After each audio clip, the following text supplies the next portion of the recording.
Повертаємося у студію програми «Саба». Мене звати Єлизавета Цереградська, і ми продовжуємо говорити про цікаві теми. Зокрема, нас зацікавила тема захворювань на ГРВІ.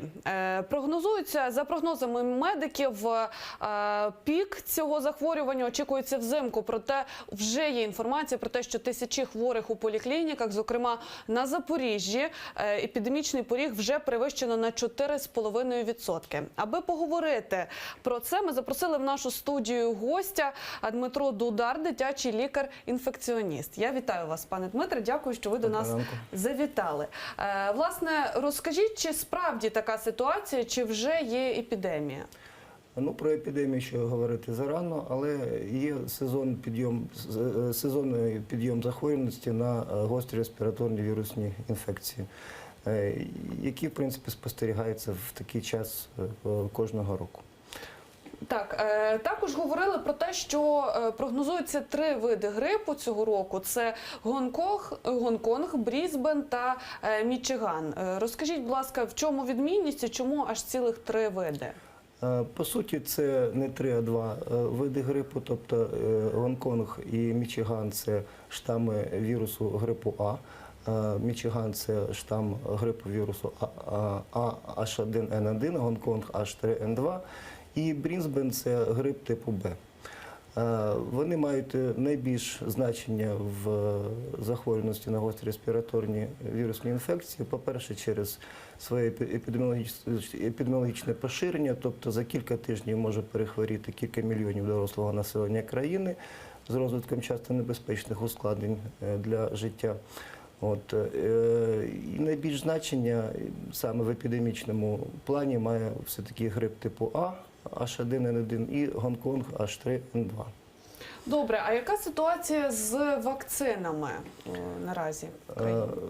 Зараз, в принципі, по моїй інформації, у нас будуть доступні 4 вакцини від грипу, які в своєму складі мають штами, які мають убезпечити вакцинованих від захворювання на ці штами вірусу грипу. Взагалі, розкажіть, будь ласка, як процес, як вакцина отримує дозвіл на те, аби її використовувати? Це є певний механізм, правильно я розумію? Так, це є певний механізм. Спочатку ці вакцини мають пройти одобрення в Державному експертному центрі, в фармкомітеті. І коли весь цей ланцюг буде виконаний, ці вакцини будуть доступні для розповсюдження, для продажу. Тобто оці 4 вакцини, які ви згадали, вони вже це узгодження пройшли? Вони мають проходити це узгодження. Угу. Також цікаво, є інформація про те, що наразі насправді доступна єдина вакцина, вона корейського виробництва, називається JC-Flu. Тобто отримати її можна лише в аптеках за гроші і вартує вона близько 200-250 гривень. Так, вакцинація від грипу вона не входить в перелік обов'язкових вакцинацій, тобто в більшості випадків ця вакцина буде розповсюджена через аптечну мережу. Тобто наразі немає якихось проблем аби з тим, щоб прийти і придбати, тому що, знову ж таки, деякі джерела говорять про те, що навіть цю вакцину корейського виробництва важко дістати в аптеках. Ну, справа в тому, що вона поки що поступила в досить обмеженій кількості. Я думаю, що з часом ця проблема буде вирішена.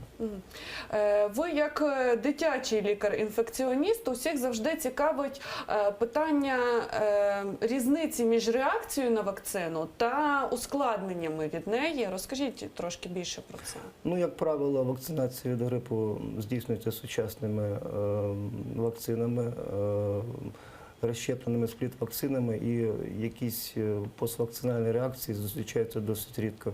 Найбільш часто це, можливо, місцеві реакції на ін'єкцію, тобто якась запальна місцева реакція в місці ін'єкції, можливо, загальна реакція у вигляді невеличкої температури, але, як правило, ці реакції скороминущі і не потребують якоїсь корекції.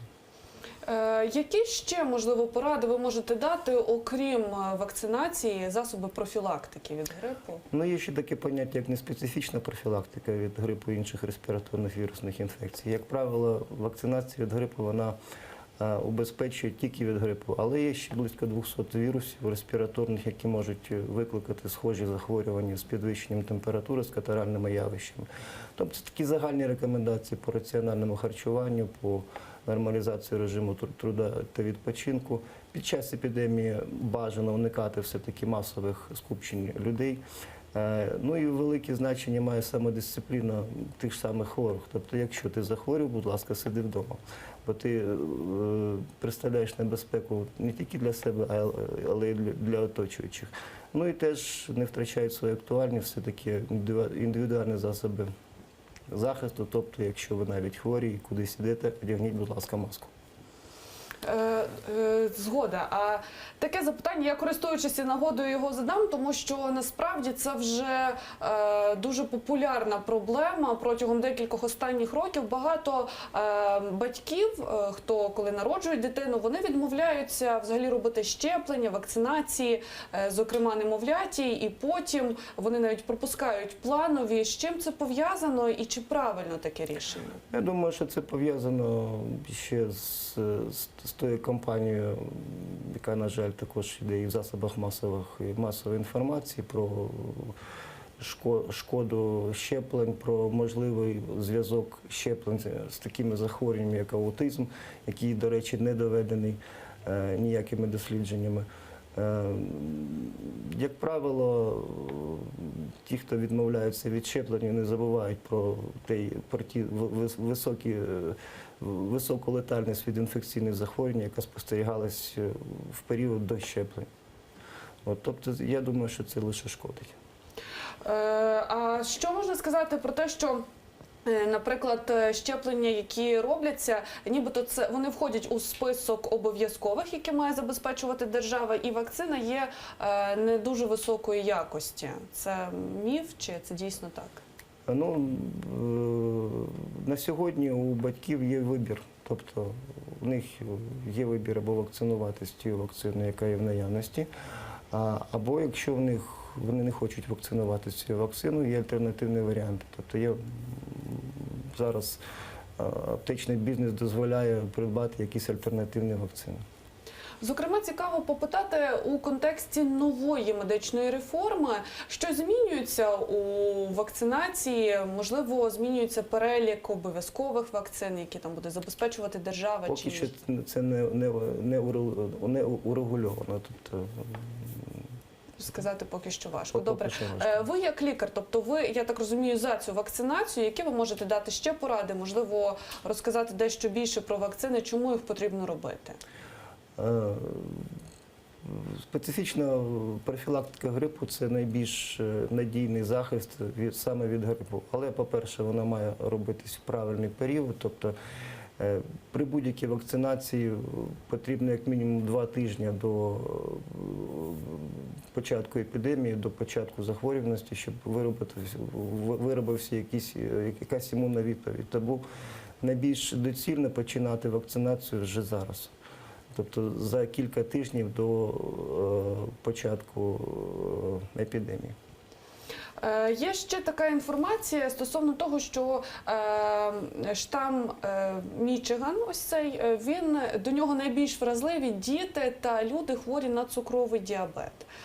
Наскільки це достовірна інформація? Так, взагалі є група ризику по захворюваності на грип, тобто ті контингенти населення, які найбільш вразливі до цієї хвороби. Тобто це дійсно діти маленького віку, це люди похилого віку після 60, це люди, що страждають хронічною патологією, це в першу чергу цукровий діабет, це серцево-судинна патологія, це люди з патологією бронхолегеневої системи, люди з ожирінням.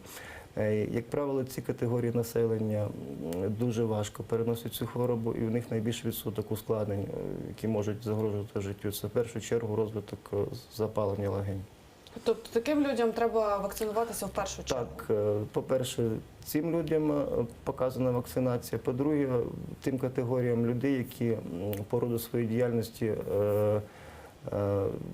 можуть перебувати в контакті з хворими. Це в першу чергу ті ж медичні працівники, педагоги, люди закритих колективів, військовослужбовці, тобто ті, які мають підвищений ризик захворюваності з приводу своєї діяльності.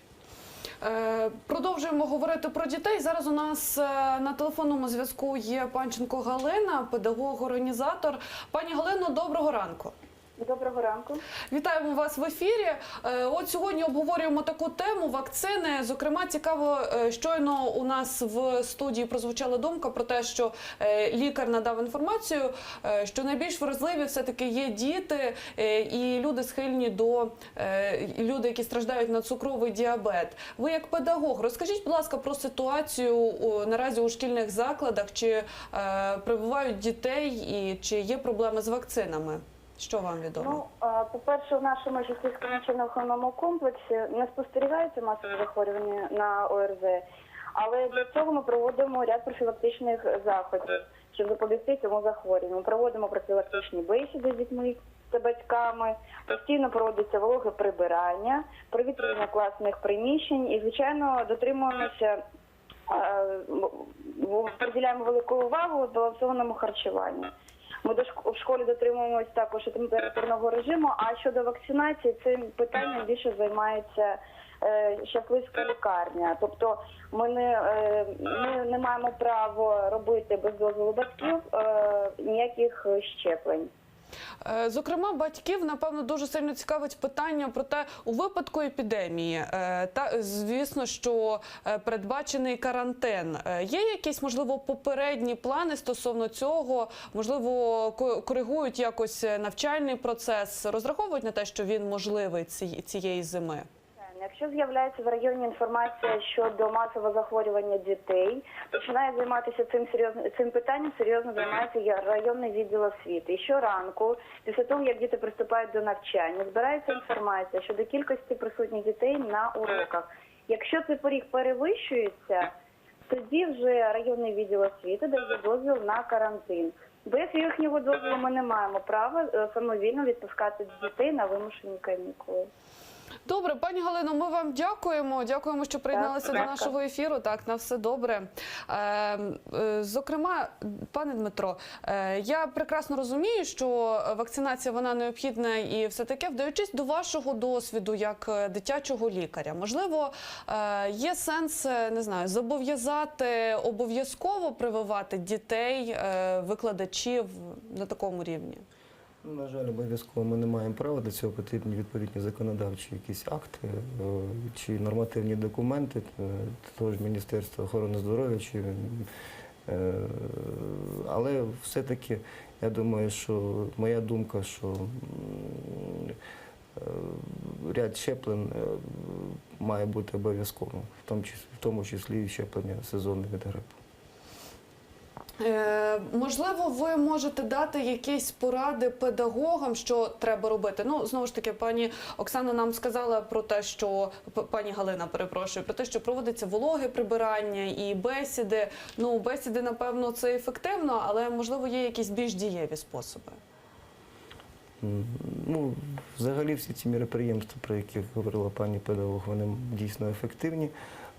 Але найбільше це такі, крім вакцинації, ефективні профілактичні міроприємства, це максимальне обмеження спілкування з хворими дітьми. Тобто, дійсно, карантинні міроприємства при розвитку вже епідемії. Також цікаве запитання, дещо забула про нього. Ми говорили про вакцину корейського виробництва, і ви говорили ще про 3 види. Я так розумію, що йдеться про виробництво Франція, Голландія, Корея, яку і ми вже озвучили, та Китай. Якщо обирати з-поміж цих, чи є між ними різниця, власне, яка і якій вакцині краще віддати перевагу? Принципова різниця по антигенному складу немає. А чому тоді їх представлено 4 види? Це навіщо робиться? Я сказати цього не можу. Добре. Ну, давайте тоді наостанок ще раз проговоримо те, яка має бути профілактика захворювань, оскільки насувається цей пік, аби, знову ж таки, не підвищувати, можливо, паніку, тому що люди, напевно, зараз підуть в аптеки і скуповувати вакцини. Тобто, який має бути процес? Потрібно якось готуватися перед вакцинацією? Щось робити, якісь дії чи ні? Вакцинація має проводитись здоровій людині. Тобто, якщо перед цим було якесь захворювання або банальна респіраторна вірусна інфекція, бажано, щоб пройшло хоча б 2 тижні після хвороби. Раціональне харчування, відмова від алкоголю в період вакцинації. І в більшості випадків вакцинація вона ефективна і захищає від захворювання на грип. І стосовно цього виду грипу Мічиган, давайте визначимо симптоми і які ускладнення може надати грип, тобто, що це дійсно важливо від нього вакцинуватися. Перші симптоми – це підйом температури, виражений інтоксикаційний синдром, висока температура, головний біль, виражені м'язові болі і катаральні явища, тобто кашель, болі в горлі, нежить, які з'являються, як правило, вже на 2-3 добу хвороби. Які симптоми погрожуючі, які вказують на розвиток ускладнень, це в першу чергу поява ознак дихальної недостатності. Тут задишка, відчуття нестачі повітря, кашель з появою мокротиння з домішками крові. Ці симптоми, як правило, вказують на розвиток ускладненого грипу і потребують негайного звернення за медичною допомогою. Дякуємо вам. Пан Дмитро Дудар, дитячий лікар-інфекціоніст, був сьогодні в нас у гостях і розповідав про ситуацію з вакцинами. Будемо сподіватися, що піку не буде, буде якнайменше хворих. Дуже дякуємо вам за вашу думку. І скоро вже в ефірі інформаційний випуск «Заман», після чого ми повернемося у цю студію і будемо говорити про вибори у Грузії. Не перемикайтеся.